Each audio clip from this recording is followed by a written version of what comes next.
They don't want what we know out there. I was on CNN calling the crash of 2008. I said, Lehman's going down. You can check it out.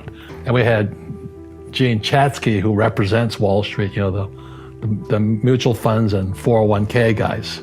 She goes, so, first of all, let's go back to what is financial education? It's not get a job, work hard, save money, and invest in a well-diversified portfolio of stocks, bonds, mutual funds, and ETFs. That's not it. The financial industry is two things, debt and taxes. Debt and taxes. And that's where things starts. 1971, Nixon took the dollar off the gold standard, and the US dollar became debt. And we still tell kids to go to school, get a job, work hard, save money, and get out of debt. Now, who tells them to do that? That's the most ridiculous thing there is. Why would you save it and why would you work for it if they can print it as faster than you can work for it? And number two is they keep dropping the interest rates on it. And I went to fly for the US Marine Corps in Vietnam. And the military education is different than academic education. We're taught to make mistakes. You know, so every day I'd fly and we had to kill the engine on our aircraft and crash. We always practice crashing. Because one day, as you know, you will crash. And you did crash. And I did crash 3 times. But if I didn't practice that, I'd be dead. So what happens to the average person in a financial crash, they don't know what to do. And right now, as you know, for the middle class of the world, we're in a crash. You know, the purchasing power of the yen, the euro, the rupiah, all going down. And people are working harder and harder and harder, and the central banks of the world are printing more money. And everyone hears the economy's doing great and the stock market's up, but the middle class and the poor are having a harder time. Correct. The people that are being screwed today are the poor and middle class because they work for money. You know, the banker friends, they're not working for money. They have money working for them. Yep. Right. Very big difference in mentality here. So we have, in America today, we have, you know, even Ray Dalio of Bridgewater, one of the biggest hedge fund guys in America, he's saying this gap between the rich and everybody else is too wide. And to this day, when I listen to what people are teaching kids about accountancy, it's bad accountancy. It's confusing. You know, assets put money in your pocket, liabilities take money from your pocket. They count anything of value as an asset. They count your car as an asset, your house as an asset. When it's really taking money from your pocket. Your retirement plan, guess what? It's a liability. It's taking money from your pocket every month. And whose pocket does it go to? Wall Street. And that's why these funds, you know, they sit there, they go, assets under management. And most poor people confuse assets for liabilities. They think their home is an asset, it's actually a liability. Right. And again, that's why I was yelling at the accounting teacher. I said, an asset is a noun, like a house. Cash flow is a verb. So to understand if it's an asset or liability, it takes a noun plus verb. So if the cash is flowing out of your pocket, it's a liability. If the cash is flowing into your pocket, it's an asset. So I own 7,000 rental properties. Those are assets. Every month, the cash flows in. Whereas many people have the big house on the hill and the cash is flowing out and they're going broke. The other thing the poor don't understand is the number one expense for most people is taxes. Well, the reason the rich don't work for money is number one expense is tax. See, there's 3 kinds of income: earned, portfolio, passive.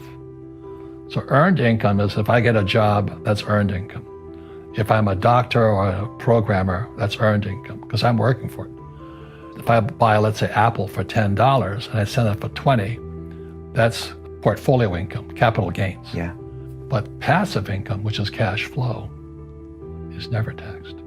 And so these guys are screaming right now in America, tax the rich. I said, good luck. Because most of the guys complaining, they don't know there's 3 kinds of income. And the rich don't have jobs anyway. They have assets. And so the average schmo out there, poor guy, you know, sent the kid to school. They don't learn this. So that's why in Fake, as you were talking about it, there's a newspaper article about Jared Kushner, and he explains how the Trumps and the Kushners don't pay taxes and make millions of dollars. And the reporter couldn't understand him because our schools will never teach you that 3 types of income. The tax laws are for everybody to use if you have the right financial education. And the reason I'm an advocate of financial education, without that education, you have to pay taxes. You see, very few people will buy what I do, make $1 million and pay zero tax. McDonald's is in the real estate business, so they sell hamburgers, but they buy real estate, so they pay no taxes. You know, this guy Bezos, well, he's $16 billion. How much tax did they pay on that $16 billion? Zero. When I came back from Vietnam in '73, my poor dad said, get your MBA. And my rich dad laughed. He says, because you're going to turn out to be an employee. Who else hires guys with MBAs? You know what I mean? He was just pragmatic about it. He says, if you really want to be rich, take a class on real estate. And I said, why is that? He says, once you understand real estate is based on debt.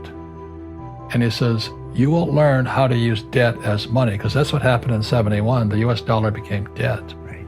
So once you learn how to use debt as money, you can never say, I can't afford it.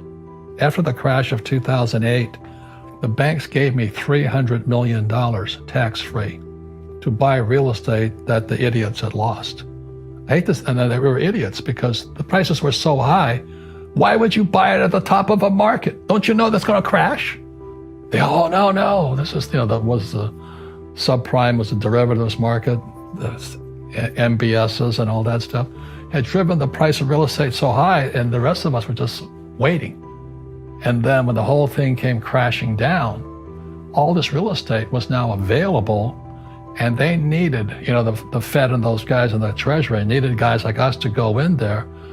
So Wall Street gave us hundreds of millions of dollars to mop up all that real estate these guys had lost. Now, it's fair because everybody could do it. When I ask the average guy, why don't you use debt? They can't even get a loan because their scores are so bad. So that's what's going on in the world today. It's fake money, fake teachers, fake asses. The school teachers will never tell you that because they don't know it. My poor dad never knew that. They think the rich are crooks. The rich just play by different laws. So now we have the stock market, this one area of the economy, all-time highs, floating on fake money. Real estate, I don't know how people can afford to live. In New York, I was looking at a condo for $55 million. Real estate in Silicon Valley, you can't afford to live there.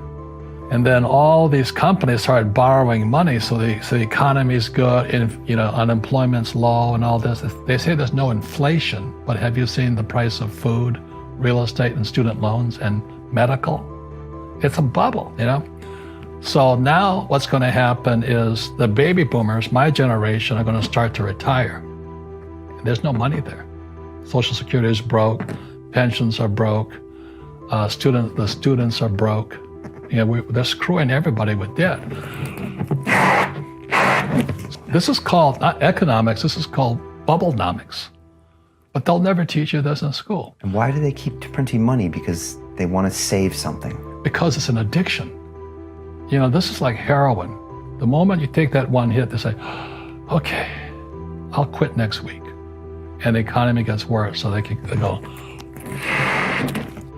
So what happened in 2008, they stopped it by printing money. So they call it the Great Recession.